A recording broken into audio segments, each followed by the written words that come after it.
Investigation shows that Indigenous kids are being used as cash cows in for-profit care in Ontario. Ganawage deals with a diesel spill. Plane crash in Nashville kills 2 adults and 3 children, and all are Canadians from Ontario. Canada to restore funding to UNRWA. Underwater cables in the Red Sea have been cut, choking off 25% of communications between Asia and Europe. And Yaya Dilo has been killed by Chadian forces. Good morning. It's Wednesday, March 6th. I'm Nora. Here are your headlines.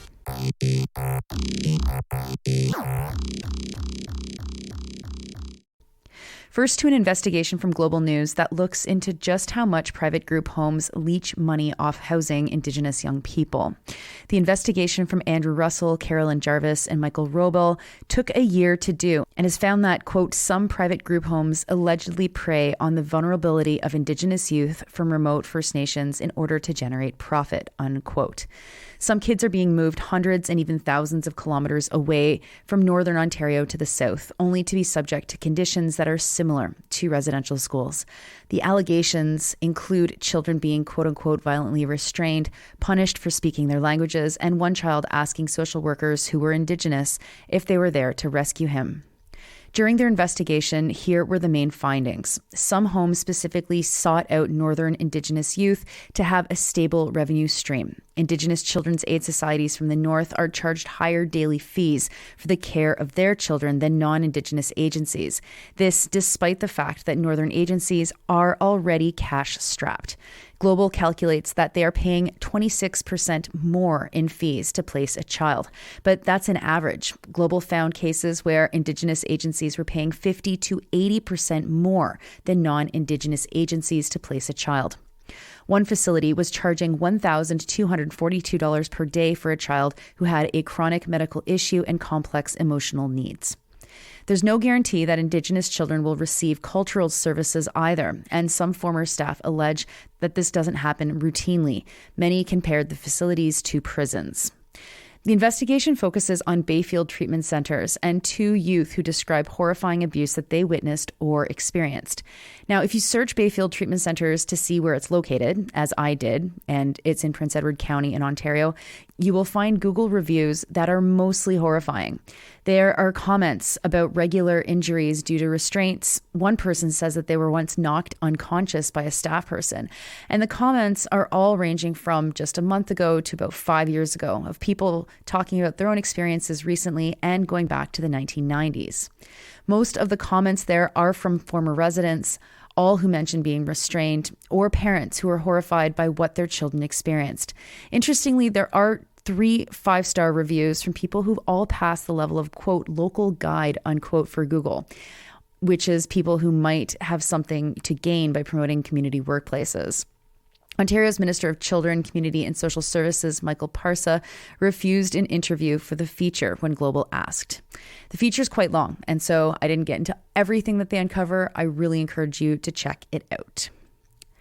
Next to news from Myriam Lafontaine at the Eastern Door. Back on February 1st in Châteauguay, Quebec, a large tanker truck was being moved, but as it was being moved, oil spilled into a ditch. Allegedly. It leached into the Suzanne River, and by February 9th, it had made its way to Ganawage. A resident smelled diesel and notified the Ganawage Environmental Protection Office. Though it hasn't yet been formally linked to the truck that has leaked something to the diesel found in Ganawage, it seems pretty clear like this is the likely source. Since then, the community has spent some $100,000 trying to clean up the diesel. The chief of the Mohawk Council of Ganawage, Cody Diabo, told a meeting about this spill that they would be trying to get the company responsible to pay for the cleanup. The company that owns the truck that was found in the ditch is La Pétrolière N&R Sol Incorporated, located near the border of Ganawage. It's not clear how much diesel has actually spilled, but more than 200 liters of diesel has been pumped out of the water systems since February 9th. No one had reported the spill, which is a weird part of this story. Châteauguay's fire department had responded to the truck on February 1st, but didn't notify the province's environmental ministry about the spill. The ministry only found out on February 12th. The province removed the truck the day after. Complicating the issue is that the owner of the tanker truck died this past weekend. Next to Nashville, where a single-engine plane crashed near the city's downtown. The pilot radioed to air traffic control to say that he couldn't see the runway. He needed to make an emergency landing, but he wasn't sure he could reach it in time. He was being cleared for an emergency landing by air traffic control. The plane didn't make it. It crashed and all 5 people on board were killed. They were all Canadian. There is no information about their identity. Matthew Weiser, who was driving along the highway where the plane crashed, said that he saw this, quote, "I saw an airplane essentially crash out of the sky, fall out of the sky, and hit the ground at around a 45-degree angle. When it hit the ground, there was a 30 to 40-foot explosion of fire, and all of the traffic on the interstate stopped and kind of processed what they saw," unquote. The flight had originated in Ontario. It was a Piper PA-32R made in 1978 and was registered in Ontario. They had stopped in Erie, Pennsylvania and Mount Sterling, Kentucky on their way to Nashville. The report from Jonathan Matisse and Travis Lohler for the Associated Press assumes that those stops were for gas. The National Transportation and Safety Board is investigating. Next, from the Department of Your Actions Are Working, CBC's Catherine Cullen is reporting that the federal government is planning to resume funding to UNRWA, the key humanitarian aid agency working in Gaza. Citing an anonymous senior official, the news is that Canada will resume a scheduled payment for $25 million for April and is apparently ready to announce increased funding. The government stopped funding UNRWA without seeing any evidence from Israel, who alleged that the agency had 12 staff people who participated in the attack on October 7th. Now, a UN report has been prepared and Canadian officials have examined that interim report. International Development Minister Ahmed Hussein is supposed to be announcing this morning. Of course, Cullen fails to mention the many thousands of Canadians who have been demonstrating, demanding that this funding be restored.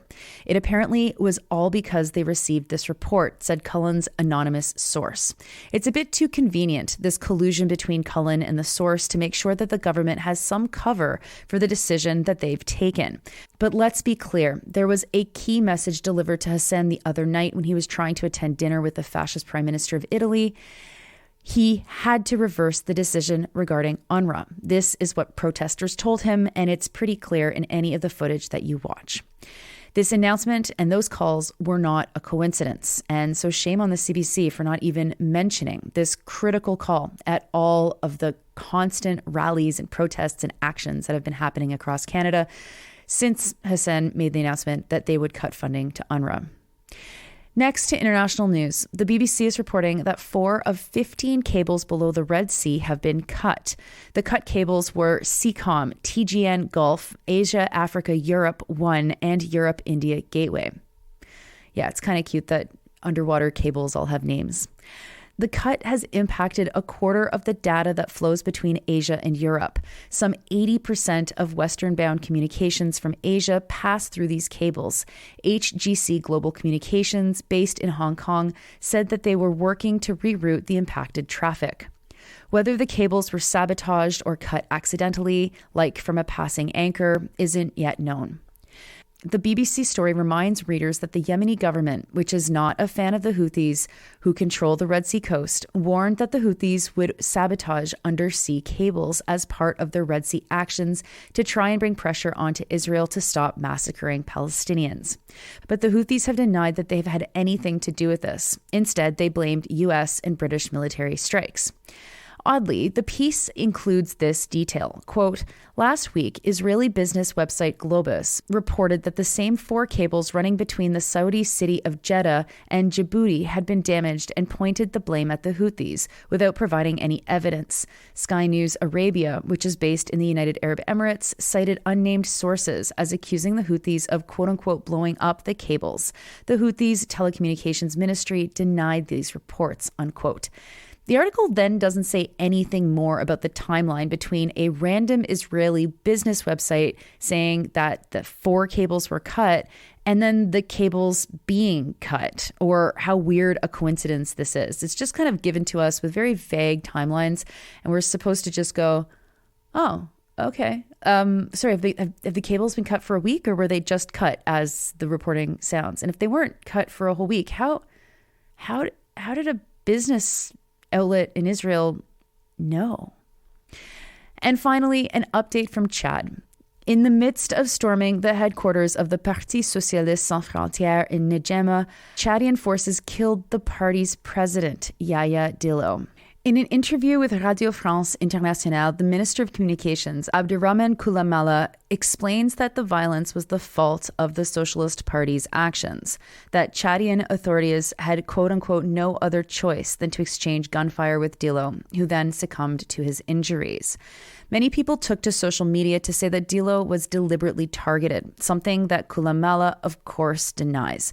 He argues that Salah Déby, another critic of the government, turned himself in and was arrested, but not killed. Dillo could have done the same. Déby is the uncle of the current interim president, Mohamed Idriss Déby. Dillo was his cousin. Koulamala insists that Dillo's death will have no impact on the upcoming elections in Chad. In a report from the news outlet L'Express, at the moment that N'Djamena was under siege, there was also a total cell phone service outage. Those are your headlines for Wednesday, March 6th. I'm Nora. You're listening to this podcast at sandynora.com, on the Real News Network podcast feed, and anywhere you get your podcasts. I hope you have a wonderful Wednesday. Make the most of today. I will talk to you tomorrow.